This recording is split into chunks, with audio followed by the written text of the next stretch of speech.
1947 भारत पाक का डिवीज़न होता है। इस्लाम के नाम पे 2 कंट्री का डिवीज़न कर लिया जाता है और फिर शुरू होती है एक यात्रा। ये यात्रा है कटोरा खदान की। राइट फ्रॉम द बिगिनिंग उनके कारनामे ऐसे होते हैं कि कटोरा खदान वहाँ खुदना चालू हो जाती है। इसमें सबसे पहले 1970 में एक सीएम अख्तर मेंगल ने कहा था कि जब उनके ऊपर ये अत्याचार करते हैं, इनकी सेना आती है, वहाँ उनके ऊपर अत्याचार करती है, तो उनको ये कहते थे कि तुम इधर, हम इधर, तुम उधर। ये शब्द उनको बोल के उनका अपमान करते थे, उनको टॉर्चर करते थे, वहाँ रखते थे और ये हमेशा अपनी सुप्रीमेसी बरकरार रखते थे। लेकिन पता नहीं इनका स्वाभिमान कहाँ चला गया आज, तो ये कटोरा लेके ना केवल देश में घूमते हैं, पूरे विदेश में भी घूमते हैं और अपनी पूरी कौम को बदनाम करने का इन्होंने बीड़ा उठा रखा है। इस पे हम आज बात कर रहे हैं। तो ये देखा होगा आपने 44% हिस्सा बलूचिस्तान का है, जो काफ़ी रिच है, जो आज भी जैसे के वैसे ही डेवलप नहीं हुआ है। करीब-करीब उसमें इनके 10 ज़िले आते हैं।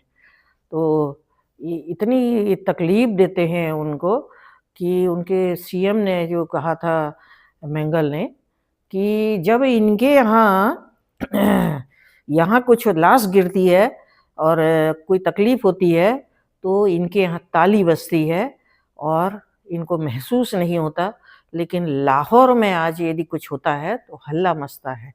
ये शब्द उनने कहा है। ये इनकी मानसिकता को बतलाता है। अभी रिसेंटली बलूच लोगों ने इनके 7 सैनिकों को इसी कारण से गुस्से में पकड़ा है और उसके बदले में इनके सैनिकों की रिहाई मांगी है।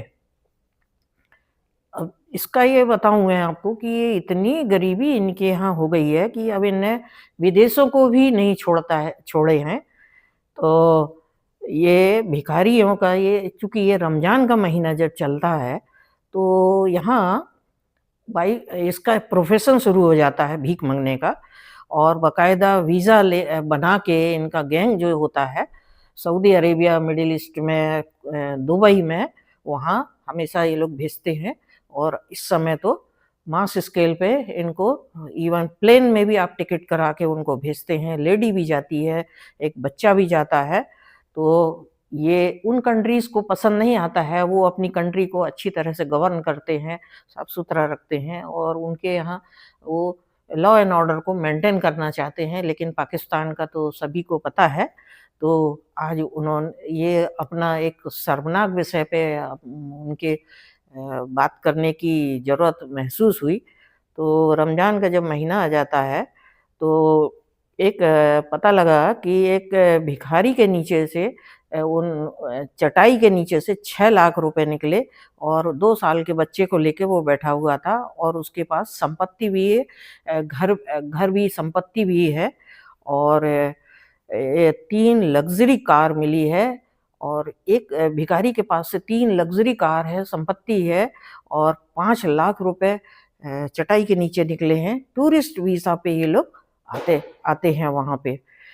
तो शारजहाँ में एक और भिखारी को पकड़ा गया है कि उसने 1 घंटे में 367 दरहम, उनकी जो करेंसी है, वो कमाए। उसको इंडियन करेंसी में हम देखें तो 9,000 रुपए 1 घंटे की कमाई है और इस तरह का मतलब ये उन्हें इसको गर्व से इस प्रोफ़ेशन को अपना लिया है, ये बताने की मैं कोशिश कर रही हूँ। सऊदी अरब ने करीब-करीब 5600 को भिखारी को पकड़ा है और दुबई ने पाक के करीब 6000 भिखारियों को पकड़ा है। ये अभियान उनका चल रहा है अभी। दोनों ने जॉइंट ऑपरेशन किया है इनकी सफाई करने का और इनको पकड़ के बाहर निकाल रहे हैं। इसको हारून नाम का एक जो उसको कहते हैं, ये हारून काला तूफ़ान उसका नाम रखा है और उस अभियान के थ्रू ये इनको बाहर निकाल रहे हैं।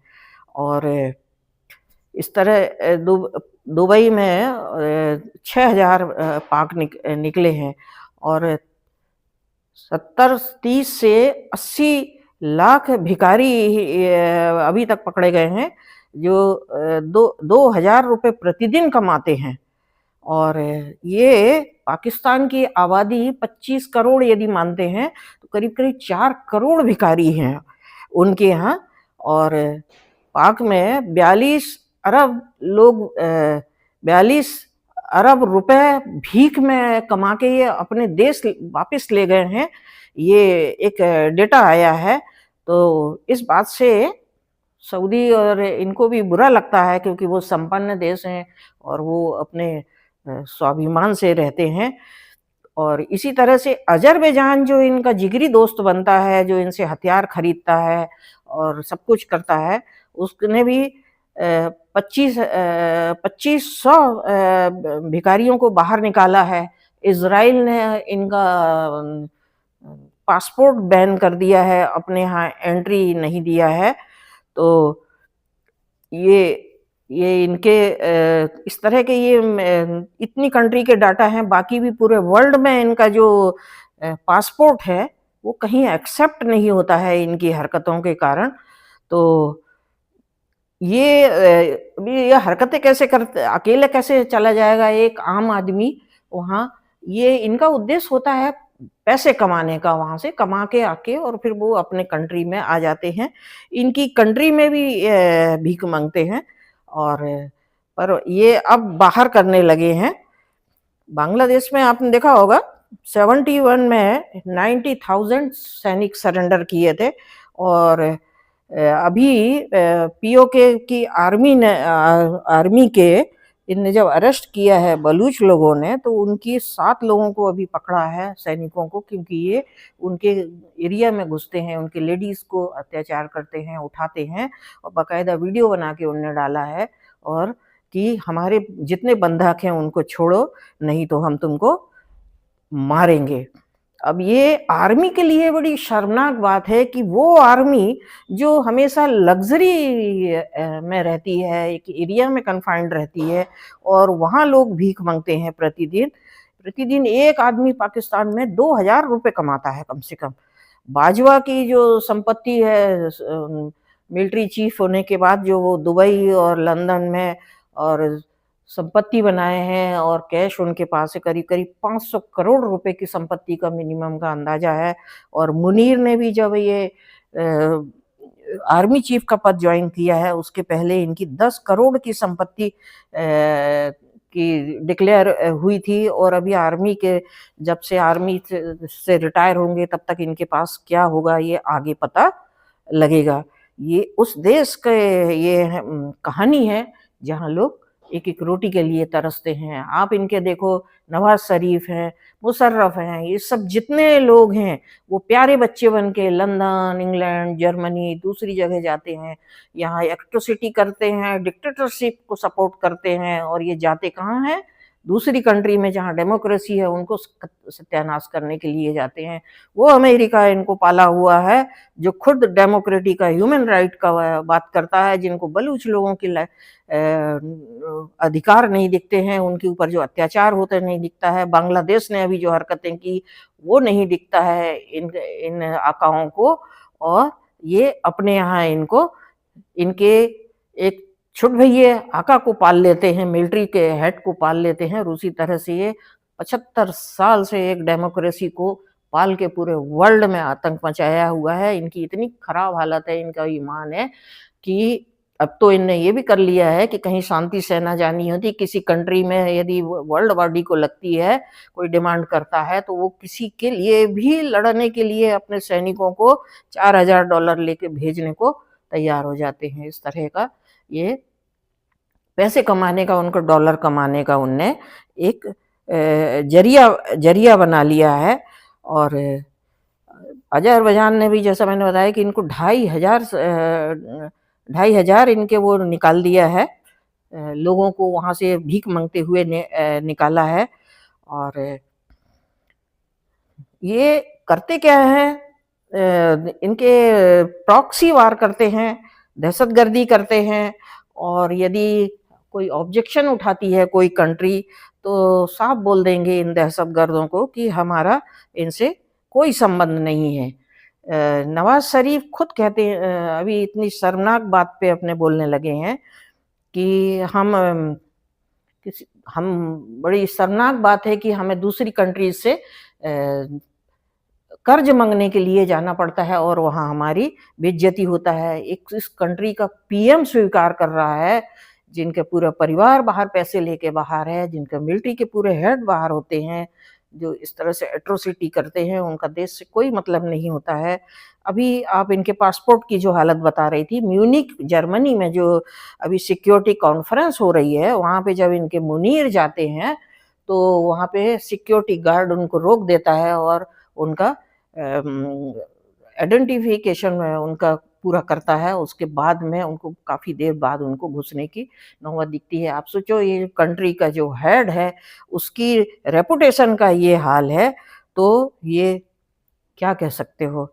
ये तो मैन की बात हुई है, ये लेडीज़ के सम्मान की बात करते हैं, बुर्के में रखते हैं और बुर्के में बिठाल के ये अभी सऊदी अरेबिया और उनने पकड़ा है, ये दिखा रही हूँ मैं, आप देखिए, ये बुर्के में बैठ के ये वहाँ भीख माँगते हैं। ये गरीब नहीं है, इनके पास काफ़ी प्रॉपर्टी पकड़ाई है, इनका जब पुलिस ने वहाँ पे इन्वेस्टिगेशन किया है और पकड़ा है, तो काफ़ी संपत्ति इनके पास से मिलती है, रियल एस्टेट का बिज़नेस करते हैं। ये और अपने यहाँ आके ये बड़े-बड़े पैसे वाले होते हैं, इनकी गिरोह गिरोह चलता है। तो ये इनका है। एक महिला में जो बुर्के में जो लेडी पकड़ाई है और उसके बाद में उनकी पुलिस ने 1 लाख रुपए का उनके ऊपर जुर्माना लगाते हैं वो वहाँ जब भी कोई पकड़ा जाता है। और उनने बताया कि यहाँ पे इस तरह से ये लोग 10-12 घंटे में 1 लाख रुपए कमा लेते हैं और ये बाकायदा वीज़ा पे आते हैं और उसके बाद रहते हैं, इनको वीज़ा से आते हैं।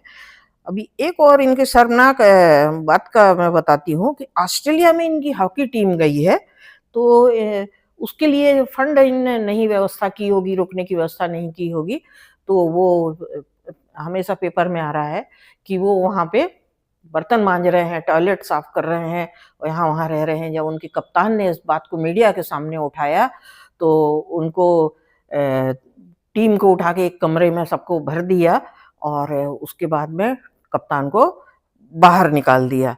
तो अपनी नाकामी छुपाने के लिए इस तरह के धंधे करते हैं। तो इसीलिए अभी सऊदी अरेबिया ने और दोनों ने मिलके अभियान चला रखा है, क्योंकि ये हमें हर साल ऐसे ही करते हैं। रमज़ान में इनको और जाने का बहाना मिलता है, तो अब वो इनके पासपोर्ट को भी बैन कर रहे हैं। इसका कारण है, उनके बहुत से लोगों का स्टेटमेंट आता है कि वो ये सुधार नहीं होने का कारण है सत्ता में पत्ता। हमेशा लोग कहते हैं आपके यहाँ क्यों नहीं होता, तो वो यही बोलते हैं सत्ता में पत्ता, पत्ता मीन्स रूपी चलता है, इसीलिए ये नहीं सुधरते हैं। ये उनका बयान है, उनके पूर्व सेना अध्यक्ष हैं आदिल रजा ने कहा है कि ये बात कही है। और दूसरा उन्होंने ये बात कही कि वो अभी अपने यहाँ जब कोई बदनामी होती है, पेपर यदि या कोई उठाता है, कोई मुद्दा उठता है, एकदम से हाइलाइट होता है, उसको छुपाने के लिए पाक में अंदरूनी व्यवस्था कर देंगे। लोगों को उनने गिरोह पाल रखा है जिनका काम ही होता है आग लगाना, व्यवस्था करना, धर्म के नाम पे या किसी नाम पे झगड़ा है या माइनॉरिटी को मारने का मीडिया को लगाने के लिए वो करेंगे, और नहीं तो बलूच लोगों के ऊपर कुछ करने लगेंगे या उधर जाएँगे, ईरान बॉर्डर पे, अफ़गान पे जाएँगे, वहाँ करने लगेंगे। ये अपनी नाकामी छुपाने के लिए इस तरह के धंधे करते हैं और इसीलिए अभी मजबूर होके सऊदी अरेबिया को वो एक मुद्दा उठाना पड़ा। वहाँ क्योंकि वहाँ पे सऊदी अरेबिया में और वहाँ पे 3 माह की सज़ा होती है, कोई भीख माँगता है और करीब-करीब सवा लाख रुपए का वहाँ जुर्माना लगता है और बहुत सख्त हैं वो अपने नियम कानून के लिए। पर इन लोगों को उस बात का कोई असर नहीं होता है और इनका सिर्फ़ उद्देश्य है पैसे कमाना, इस तरह का। तो ये मेरा आज का मतलब था खदान के विषय में आपको बताने के लिए कि कटोरा खदान कहाँ है। तो पूरे वर्ल्ड में शायद ये ऐसी कटोरा खदान आपने कहीं नहीं देखी होगी, जो डॉलर और रिदम धर्म के पैसे बनाने का एक ज़रिया हो। तो इसके विषय में आप क्या बोलते हैं, क्या सोचते हैं?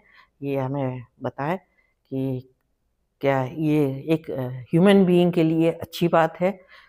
किसी भी धर्म के किसी भी वो धार्मिक गुरुओं का काम होता है इनमें सुधार करना, ना कि इनको सपोर्ट करना या इनको गर्त में ले जाना। जय हिंद।